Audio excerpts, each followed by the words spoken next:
What is going on, everybody? Welcome back to another episode of the Sports Muse podcast. We are on day 19 of 32 teams in 32 days, and we've already started off the NFC East with the Washington professional football team and the Dallas Cowboys. We've wrapped up the AFC, and we are on the Philadelphia Eagles. If you're not familiar with my previews, you can always go back and check out some of my other breakdowns. I'd appreciate that. Or, I can kind of tell you a little bit about it. So we go through additions and resignings and departures, draft picks, strengths, weaknesses. We talk about question marks of the team, and I try to give you a nice general overview of what this team brings to the table. Last year on this very podcast for my breakdown, I said the Philadelphia Eagles would go 9-7. Very wrong I was. One of my absolute biggest misses of the year.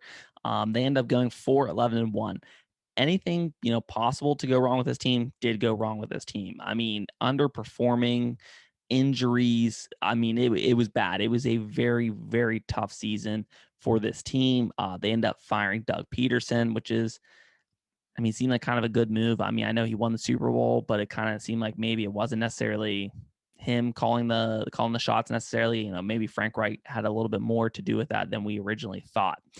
As far as additions and re-signings, they bring in Joe Flacco, Kerryon Johnson, Richard Rodgers, Ryan Kerrigan, Eric Woods, Anthony Harris, and Steven Nelson.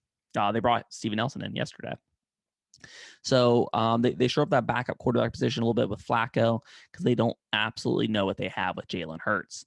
I like the idea of bringing in a Ryan Kerrigan. They not only steal him from a division rival, but I think he's a guy who, probably isn't going to start every single game or play high snaps, I should say. But he's a guy that can contribute, even if you only played him on like a third down as a pass rusher. I think he can do an excellent job at that. I love the Steven Nelson pick. He was very solid for Pittsburgh. I think, he might have some off the field issues, and I shouldn't even say that. I think he might kind of be a tough personality to deal with, and I think that's why some teams didn't sign him earlier. We know that he left Pittsburgh basically because he asked to be cut because he didn't want to fight for that starting position against Cam Sutton. So a little bit of a weird story there, but I think he's definitely a very talented player. When we jump to departures, they lose their quarterback for the past few years, Carson Wentz, Corey Clement, Desean Jackson, Alshon Jeffrey, Vinny Curry, Malik Jackson, Nate Gary, Nicole Roby-Coleman, and Jalen Mills. I think when you hear those names, it sounds like they lost a fair amount of talent. They did lose some talent. I think those names carry a little bit more weight than what they did on the field. Carson Wentz is a guy who, once Frank Reich left, he just wasn't very good. You can even argue who's bad. Desean Jackson is a guy who, he's always been a home run hitter, and that's about it. But now that's even a little bit, far, few, and in between. And he's injury prone. Alshon Jeffrey can't get on the field, and when he is on the field, he's just so slow anymore. Vinny Curry, Malik Jackson, I don't think those are huge losses. Jalen Mills, I know he signed a pretty big contract with New England. I never really saw it from him to deserve that contract. So as far as departures, I'm not overly concerned, to be honest, with losing those guys. When we jump to draft picks, I absolutely love their first round pick. I love Devontae Smith. And he was my favorite receiver in this year's draft. I liked him more than Waddle. I liked him more than Chase. I know this guy's skinny. I know his legs aren't very big. But understand that he's playing in the SEC, by far the hardest conference in college football. He's playing against Patrick Surtain II all year long in practices. Okay. Like, this dude absolutely can't be jammed because you can't get a hand on him. He knows how to run routes. He's honestly so well crafted. He's like a Marvin Harrison kind of player, probably a little bit of a higher athletic ceiling than Marvin Harrison. So I absolutely love this guy. I have the highest expectations and the highest hopes for him. Absolutely love the pick. The fact they were able to land this guy in the second round. I absolutely love taking a shot, for swinging for the fences. They get Landon Dickerson. He blew out his knee not too long ago in Bama. Absolutely love this guy, man. I think this guy truly has the potential to be a Hall of Fame center. If this guy stays healthy, he has all the tools to be the best center in the league. And I don't say that lightly. They end up getting Milton Williams, Kenneth Gainwell, who, speaking of Kenneth Gainwell a little bit, some people I've seen They think he's going to surpass Miles Sanders like later in the year in the depth chart. So some people have some really high expectations for Kenneth Gainwell. Very least he's a nice spell back. Gets 5 to 8 touches a game. So I like their draft. I think it was a very solid draft. I think actually this division, this division as a whole actually did a pretty good job drafting. When we talk about team strengths, their front four can absolutely dominate any game. That they have the interior pressure from a Hargrave, from a Cox. They can get it outside from a Brandon Graham. So like I really, really like this team as far as, that old school kind of Philly with Russian with like, Hugh Douglas back in the day.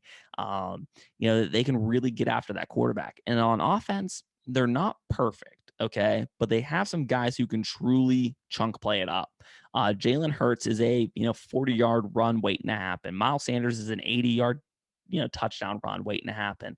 I talked about Devontae Smith, Jalen Reagor, who I really really like. This offense can be very explosive. And then you have guys like Zach Ertz, which I don't know what happened to him last year. He just wasn't good. Goddard, who's very, very solid. So, like, this team's very talented on offense with some home run hitters. And that defense, speaking of the defense and the weakness of this team, besides the horrible luck they always have, the past 2 years, they've just gotten just murdered with injuries. I mean, like them and like the Chargers, just have had the worst luck, I think. But their entire secondary, not named Darius Slay, is not good. I mean, on paper, what they produce so far in the league, it's not good. Um, and that's kind of what they faced all season last year. Darius Slay started getting beat up too, with injuries, but like it was literally the offensive playbook seemed like find where Darius Slay is and just throw to the opposite side of the field, and it was guaranteed for a first down. That's what it felt like watching Philadelphia Eagles games. So hopefully they can either scheme it up to roll coverages, which is tough to do in the NFL because everybody's extremely smart. But just hopefully somebody steps up to be solid. They don't have to be Darius Slay all pro level, but they just need to be solid on the other end. And I think that kind of comes with the pass rush a little bit. If they can get that, wrenched up a little bit, I think they can help that back end from applying pressure. Biggest question mark. All right. How will Jalen Hurts look in his first full year as an NFL starter? I was really surprised in the NFL draft. People were talking about Philadelphia should take a quarterback because, I know Hurts from a stat and analytics standpoint didn't look great last year. But how are you supposed to look great? You're throwing to Travis Fulgham, and again, maybe I'm lower on him than most people, but he kind of came out of nowhere. They just didn't have a lot of talent on the offensive end by the end of the year due to injuries, just due to just so many revolving doors as far as parts go. I didn't mind what I saw from Jalen Hurts, and I know what Jalen Hurts is like. His ceiling can be. So I absolutely, I expect a lot from him. I think he's going to have some rough spots. All right. I think he's going to throw some bad picks. Sure. But I think this dude can be a very solid, a very high end, borderline, Pro Bowl, top 10 quarterback, after a few years in this league. So that brings me to record prediction. This team, a lot of question marks, bad luck, a lot of kind of, the quarterback position, question marks there. It's going to be interesting. I've seen people saying this team might have the worst record in the league, and I've seen people predicting they might go to the playoffs. So this team, as far as a gap as far as what people think, has one of the biggest in the league, maybe the biggest in the league of what I'm seeing in the national media. I think they end up going 9-8, and that is good enough to maybe potentially win this division, make a playoff spot, because we saw that the Washington professional football team won the division last year at 7-9. This is always a weird, tough fought division. I feel like everybody always goes 3-3 in the division. So I think 9-8 could be a playoff spot. I don't think they make the playoffs this year. I think Washington ends up winning this division, but it's to be seen, man. It's going to be interesting. But I am really curious about this team. And my bold prediction is going to go back to Jalen Hurts. I think Jalen Hurts will account for over 4,500 yards this season between throwing and rushing. And it's not like a super high number when you put in that rushing factor into it.